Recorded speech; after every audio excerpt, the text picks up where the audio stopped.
You bloody clouds! Get out of it! What are you doing here? Oh, you clouds! Up in the sky there, big cloudy? What are you coming round here being cloudy for?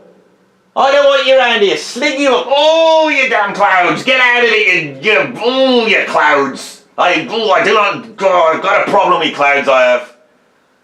Oh God, the video's on. Oh, sorry about that. Sorry.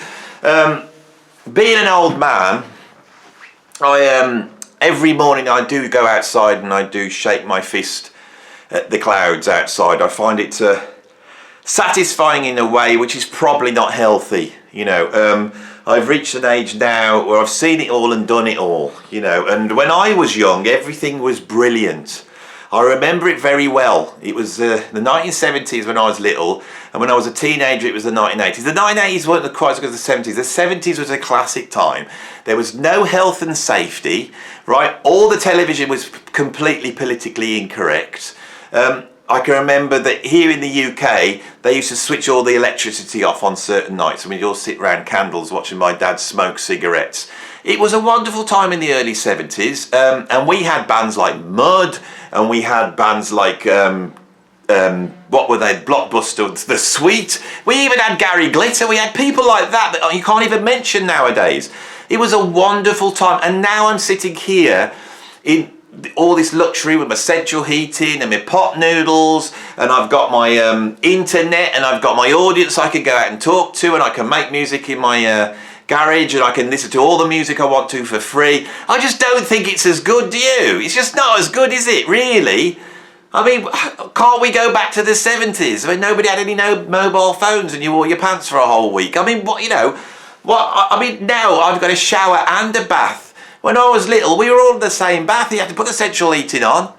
Well, it wasn't central heating. We didn't have central heating when I was a lad. We had the immersion heater. You switched it on for the whole day and you got one hot bath out of it. And then Dad would have a bath, and your mum would have a bath, and me and my brother would have a bath together. And I was quite used to, you know, sliding into that whitish grey, you know, opaque liquid that passed for bath water. Oh, it was wonderful back then. The 70s, don't we love the 70s? It was a wonderful thing. So, of course, now I've got to this age, you know, everything gets on my nerves. Absolutely everything. I sit there ranting about everything, you know, all these woke people, right? All these young people with their funny coloured hair and their music that's not made by human beings, you know, where they just chanted about sex all the time, and I find it very upsetting. You know, it's like when Frank Zappa did it when I was a youngster, it was different when Frank Zappa did it, because Zappa was clever and he was ironic, but I just can't see how Nicki Minaj is. I just can't see how she is ironic at all. I mean, what sort of thing is that young people should be watching stuff like that, you know? And then somebody just comes up and says some dodgy word about some ethnic group and they're all banned. You're not allowed to do that. It's terrible, isn't it? Oh, I don't like it. And it's all personified in the clouds. Right, the clouds, they make me so angry because they don't care. They just come fluffing their way across the sky, all fluffy and nice, all woke and fluffy. And all they make me so angry, I go, I shake my fist at them, I shake my fist. And one of the things that really gets me angry is modern music. I grew up in an age where musicians were musicians. They played their guitars, they played their drums, they made the records, standing in a room, looking at each other, playing together, and they found the magical vibe, the authentic vibe, the spirit of their expressiveness. They grabbed hold of it and then they expressed it through the music. And back then they were so much more clever, and they could understand bands like Yes and Genesis. So they go and buy the albums, you know, and they had these gatefold sleeves. It was just right. You could put your Rizzler paper on and roll your joint up, and then you could get stoned and listen to, you know, Supper's Ready. And oh my God, it was a wonderful time. Now what are kids got? They're all just taking drugs, aren't they? They're just taking drugs and going on the internet and doing Snapchat things that I don't really understand, and listen to this cruddy music. Modern music is rubbish. And then the youngsters come out and go, oh my God, look at that old man there. Look at that boomer there with his rubbish old opinions. Doesn't he realise? And they say a very reasoned argument. It was always like this. If you go back to the old days, if you go back to the 70s, 99% of the bands were rubbish back then. You're just picking the good ones, the ones who have managed through 50 years to still be around. Of course they're going to be good, and in 50 years time there'll be music that you don't know, because you don't know what's going on the scene at the moment. You don't know what's going on the scene, and there will be bands that have the test of time will have brought these bands to the fore. We will have exactly the same thing. You're such a fool, absolute fool, thinking that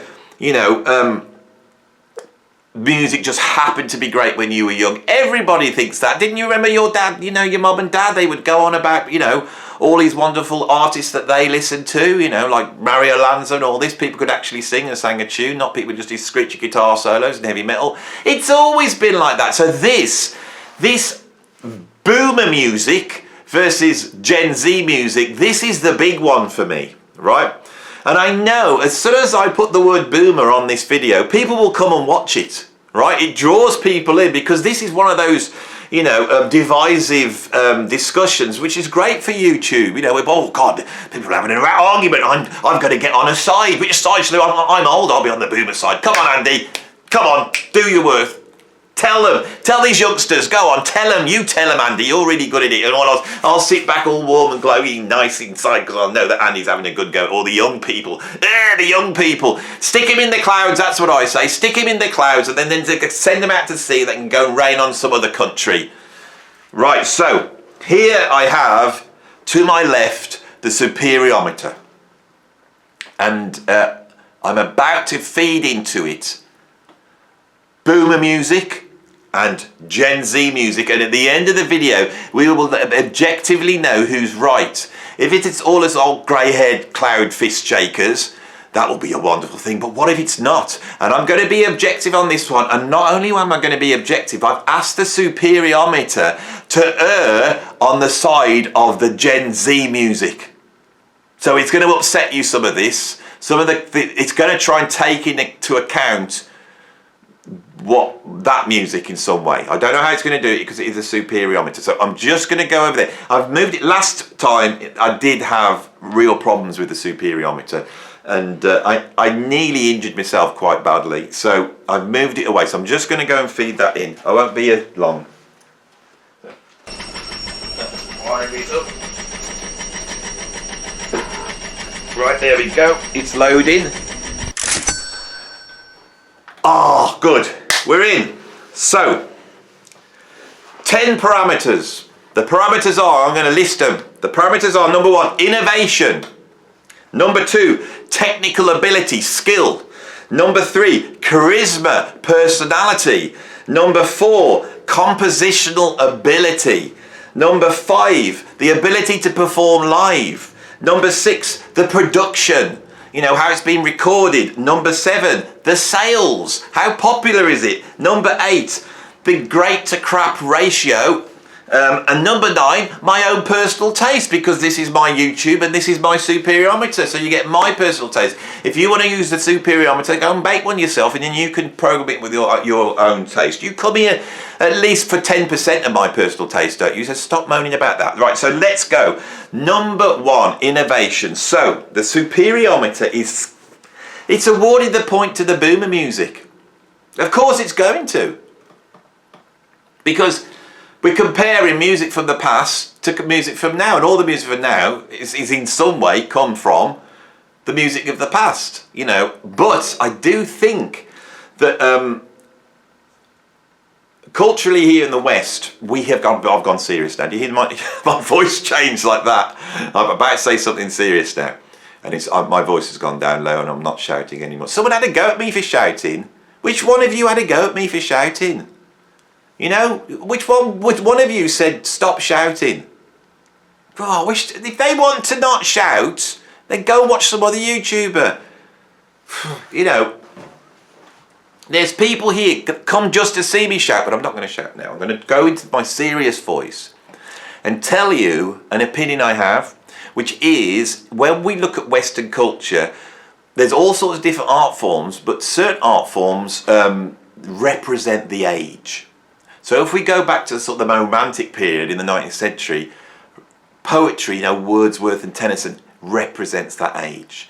If we go to sort of the post-war modernist era, Hollywood cinema represents that age. And for the last 50 years, and I don't think so much now, the music of that age, from say 1962 to around about 2012, the art form which was all-encompassing, that represented that age, was music, specifically rock music and recorded music. And because of that, huge innovations were made. The music of the boomers, there was incredible artistic innovations made by those artists that went beyond just the music form and actually informed culture. Bands like the Beatles, you know, and bands like the Sex Pistols, even the dance groups that came out, they informed culture. They reached right out, you know, into the general public and changed the way that they lived. This is an incredible thing. If we look at how music moves from say 1962 to 1967, in that 5-year period, we go from sort of little people with short hairs and suits, Italian suits with their little guitars playing like that and some nice pop doing that. And by the end of it, they've got beards and hair and they've all got all flowery clothes and it's all psychedelic and the music's got no structure, and Pink Floyd are at the UFO club, you know, and Woodstock's happening, they've taken all their clothes off. It's all changed in a 5-year period. So without doubt, the point has to go to the boomers, right? Let's move on to the technical ability now. I'm looking down here. I've got the readout down here from the super-i-ometer. So if I'm looking down, that's what I'm looking at. So it's whoa. Now, what the super-i-ometer's done here is it's split the points.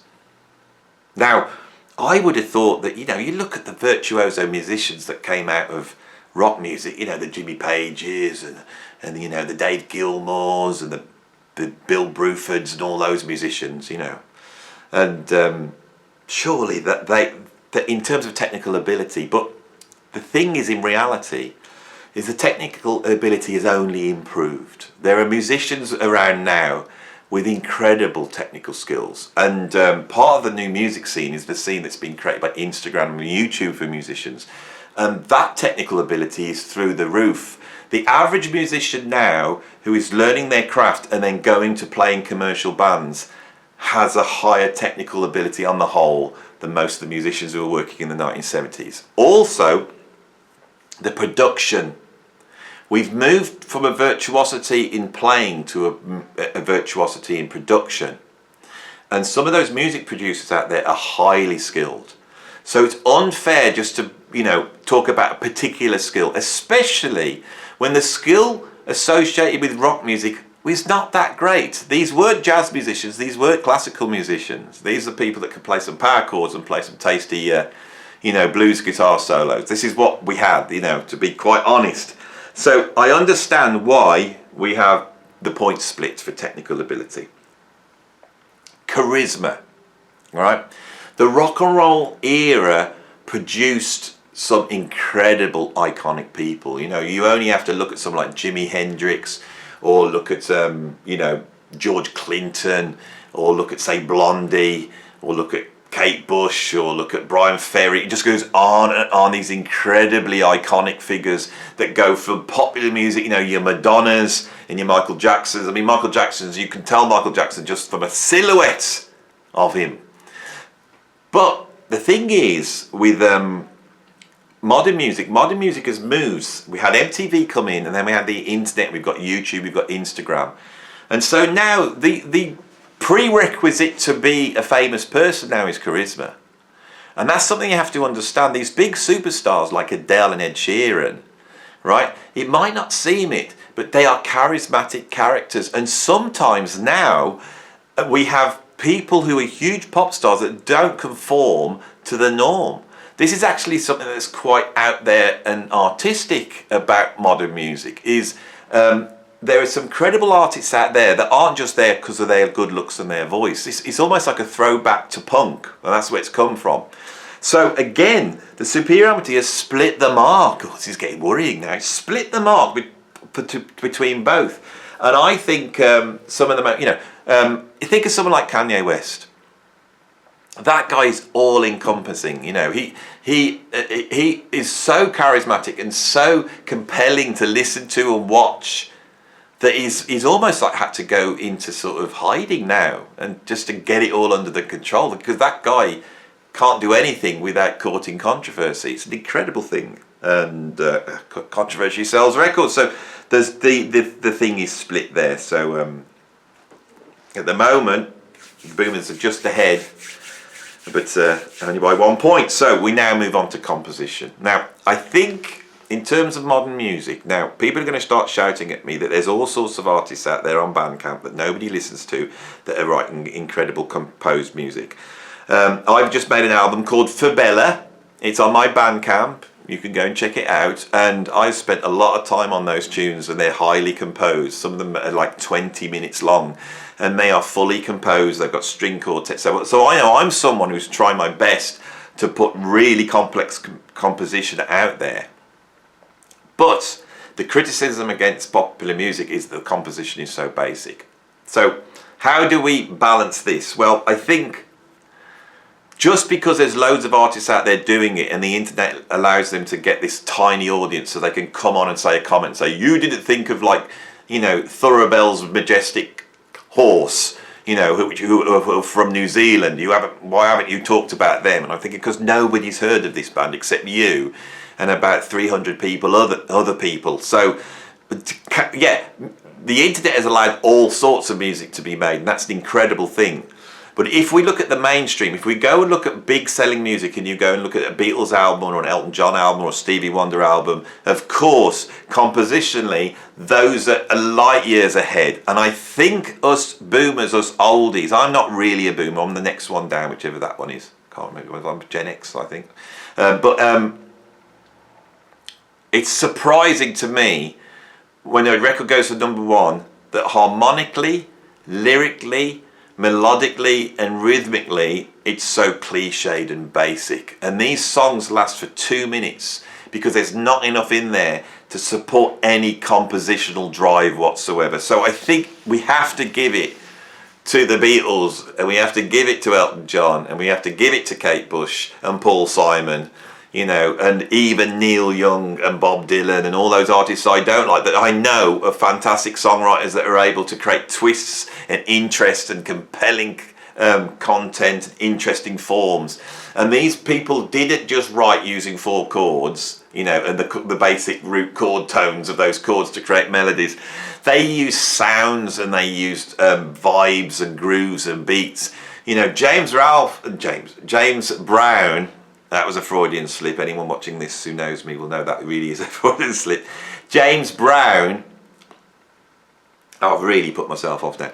James Brown, it was an incredible songwriter because he actually reduced the song down to just a groove. No chord changes whatsoever. It was like the minimalist composers had suddenly come down and infiltrated, you know, soul and, you know, other funk and all that sort of stuff. So the composition point goes to the Boomers, right? Then we get on to live performance. Well, is anyone performing live now anyway? You know, if you look at a modern band on tour, those musicians have just got stuff in their ears and it's clicking, and everything is on that click track because it's all linked to playback. The gaps between the songs are worked out. They know what they're scripted, what they're going to say. When they play the music, they play exactly because the light shows and the video are all linked to that track. Those musicians are there to just jump through hoop. The technical ability of these musicians to be able to play like that is incredible. Like I said, it's incredible.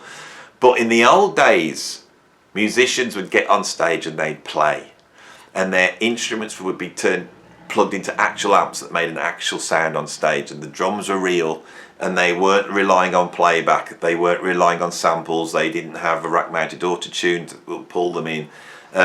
It really is, now you are able to get out there and play with no ability whatsoever and no ability to perform whatsoever. And there's some incredible performance visually that goes on, some of the bands out there. But a lot of that is down to, you know, big video screens and stuff like that. The old bands didn't have that. So I can see where the Super-i-ometer is coming from, because for live performance, the point has gone to boomer music. Right. The next one is production. And as I said earlier, the production has gone through the roof. All right. It's quite surprising to put on a Led Zeppelin album that when we were kids sound like the biggest, heaviest thing in the world, when you've just been listening to some chart stuff on Spotify and you click across and suddenly the whole music just shrinks down to this little Led Zeppelin sound here, and then you put back on the today's music and it's huge again. The production's gone through the roof, the technical stuff they can do is production has gone through the roof. The music is primarily about production. So for production, the point really does need to go to Gen Z. And there is cutting music out there right at the moment which is pushing the envelope in terms of production. Now, one of the things that's really interesting about modern music that I think could have saved us old boomer music is that what happened with the film industry is once nobody was renting VHS tapes or buying those films, or even now they're not going to the cinema that much, they decided to put Netflix out. Eventually, you know, they decided to get people to pay a monthly subscription. The music industry took ages to get to that point, you know, and we have Spotify now. But the thing with Netflix is that what you have and what they sold the audience was a cinema at home. Extremely high definition, incredible sound. So they upped the quality and then said, look at this incredible quality, you need to buy that.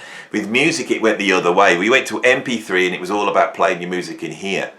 And the music industry didn't seem to be able to jump on saying, well, you know, if you want to listen to music, you need an incredible system and you can buy that cheaply now, and you need a, you know, surround sound, and we're going to make you, you know, albums that are into surround sound. When you put them in, they've got visuals and they can open up. Everybody still thinks that they can produce 40, 50 minutes of music and sell it for 10 quid, right?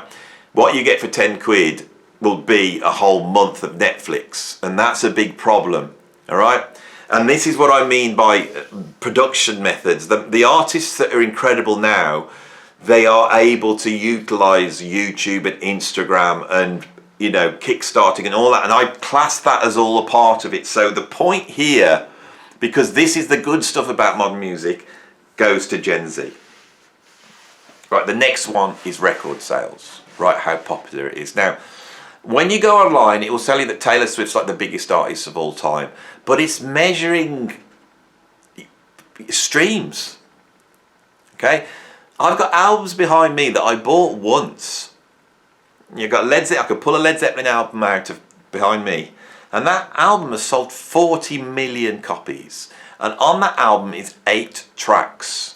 So each track has actually been sold, if you think about it, 8 times 40. And we all know 8 times 40 is a number that's less than 400,000, but greater than 300,000. It's right about that.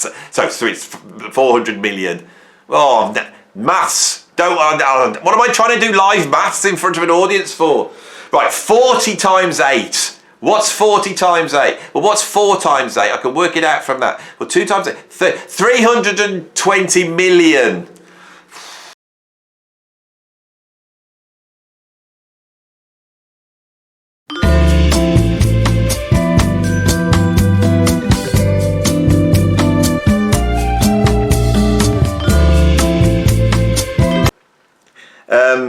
320 million just on that one album. But when people bought that album, if you bought Led Zeppelin for, how many times did you play Black Dog? I've played Black Dog on that record 1,000 times. So we're now in the billions and billions of plays for these bands, right?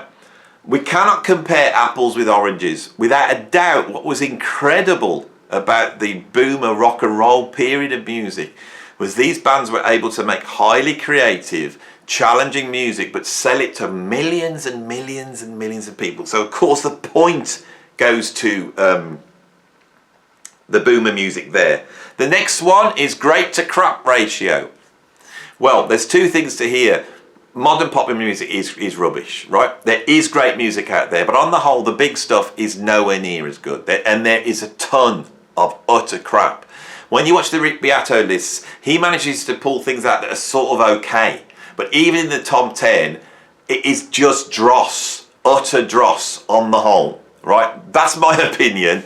But also the democratization of popular music is that if you do go into the Bandcamp and start to look at all those obscure music that nobody listens to, that's got no quality control because anyone can stick their music out, most of that is crap as well. In the progressive rock world, predominantly all these bands that are able to fund and make an album and stick it up on Bandcamp and have like 150 people listen to it, they are not Genesis or Pink Floyd. They aren't very good. The crap has just mounted up in the modern era. So without doubt, when it comes to great to crap ratio, because of the gatekeeping of quality that happened because of the record labels, the point has to go to the Boomer music. And then we come to the final one, which is my personal taste. Now, what do you think that is? Of course, it goes to the Boomer music. So let's feed all that into the Super-i-ometer. I'll just go and press the buttons.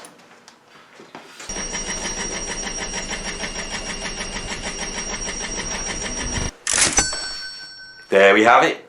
I mean, and that there is the biggest score I've ever had on the Super-i-ometer. The Boomer music gets 8 and modern music, Gen Z music, gets 2. It's objectively the case that us old people are right, aren't we? We're absolutely right. Now I hope now we've arrived here and you can go to your kids or grandkids who are listening to their crud and say, look at Andy's video, watch this, it proves that your music's rubbish. But you don't want to do it, do you? Because now we get to this point, you know it's not quite right. It's not right to be saying this, is it? It's just not.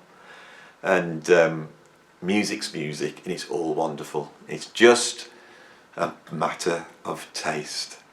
But of course, if I was to accept that fully, what would I do on here? I hope you enjoyed this video. It's another Super-i-ometer one. I hope you liked it. I'm going to finish there. So if you did like it, like it. Don't just sit there going, oh, good video, everybody. Press the like. Press the like. You'll do me a favour. You can do me a favour there without doing anything except just going like that on the like. And if you're not subscribed and you keep coming and watching me, subscribe. It won't hurt you. Come and subscribe to me. Come on. I'm like on 17,000 subscribers. I got my mate Ben, who runs Worcester Terrariums. Go and check his one out. I'm giving him some love. I don't know why. He's got around about 160,000 subscribers. He's a mate of mine, and he's got this silver thing on the wall. It's like a plaque, and I'm very jealous of it. And I'm only on 17,000. How long is it going to take to get to 100,000? I am an old man shaking at clouds. When is it going to happen? That's all I want out of life now. When I get that silver plaque, I can stick it over there, take the IQ out of the way, stick it over there. Wow, I'm going to be happy. I can die happy then. So subscribe and ring the notification bell. If you like what I do and you want to come and join my club, the Andy Edwards Club, the best club in the world, right? And I hope a few people who are in my club down below will go and say, tell him, say, I'm in Andy's Patreon, I'm in his club, and it's a brilliant place, right? So go and do it right now. Come over to Patreon, it's brilliant, and you'll get loads of other stuff there. Other stuff is the way I sell that to you. And of course, if Patreon is not for you, then you can just give me money for no reason by going to my tip jar and putting a bit of money into my tip jar, which is on PayPal, and you can send me a little message as well. I will read all the messages, I promise. I won't answer any of them because I have to fish the emails. I'll be there all day. But I will read them. I will read them, and then if you crop up in the comments and tell me, I will come and talk to you then, because I do answer the comments, but it's quite difficult to reply to those comments in PayPal because you've got to copy and paste the email out and go to your email thing and then put it in there and then write it and then send it, and then you've got a big load of mess, and then when things come in you don't understand what's going on and you get all confused. And that's the last thing I like, is getting confused. Right. There, finished. Did you see my, where is it? My British Drum Company logo. I am endorsed to British Drum Company. I'm on a push this week. I'm trying to show, how I could product place so that all these people out there will go, I'm going to advertise on Andy's channel. There's my Lode Street Studios, the best rehearsal recording studios in the world. I just got to check on an album back here. Oh, I can't find it. What we got here? What is that? Oh, it's got all crushed. Oh my God. I've damaged my Gladys Knight and the Pips album. This is a calamity. I'm stopping. This is going to be sorted out right now.